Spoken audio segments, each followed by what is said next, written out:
Donald Trump প্রশাসনের অভিবাসীদের বিরুদ্ধে কঠোর ব্যবস্থা এবং অবৈধ অভিবাসীদের নিজ দেশে ফেরত পাঠানোর সিদ্ধান্ত বাস্তবায়নের অংশ হিসেবে দফায় দফায় ভারতীয়দের দেশে পাঠাচ্ছে মার্কিন যুক্তরাষ্ট্র। তবে এর মধ্যে সবথেকে বেশি আলোচনা শুরু হয়েছে অবৈধ অভিবাসীদের হাতকড়া ও পায়ে শেকল পরিয়ে ফেরত পাঠানোর বিষয়টি।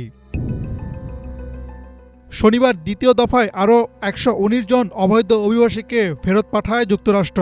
১০ দিন আগে প্রথম দফায় ১০৪ জন ভারতীয় অভিবাসীকে নিয়ে পাঞ্জাবের অমৃতসর বিমানবন্দরে মার্কিন সামরিক উড়োজাহাজ অবতরণ করেছিল। সংবাদ সংস্থা পিটিআইয়ের এক প্রতিবেদন অনুসারে যুক্তরাষ্ট্র থেকে ফেরা এক অবৈধ অভিবাসী দাবি করেছেন তাদের হাতকড়া পরিয়ে উড়োজাহাজে নিয়ে আসা হয়েছে। শুধু তাই নয়, তাদের পায়েও পড়ানো ছিল শেকল। ভারতে পৌঁছানোর পরেই তাদের মুক্তি দেওয়া হয়। এই ঘটনা ভারতের রাজনৈতিক অঙ্গনে ব্যাপক সমালোচনা সৃষ্টি করেছে।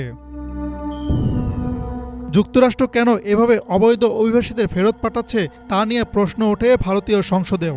এই বিতর্কের মধ্যে ২ দিনের সফরে আমেরিকা যান নরেন্দ্র মোদী। ট্রাম্পের সঙ্গে বৈঠক করেন হোয়াইট হাউসে, কিন্তু তাতেও কোনো ফল দেয়নি। দাগী আসামি ও চোরের বেশে নিজ দেশে ফিরতে হলো ভারতীয়দের। তাই বলা চলে, ট্রাম্পের সঙ্গে দেখা করেও বড় রকমের ফেল করেছেন নরেন্দ্র মোদী। অবৈধ ভারতীয় অভিবাসীদের হাতকড়া ও পায়ের শেকল ভাঙতে পারেনি মোড়ল ভাব নেওয়া মোদী সরকার। হাসনাত জুবায়ের, বাংলাভিশন,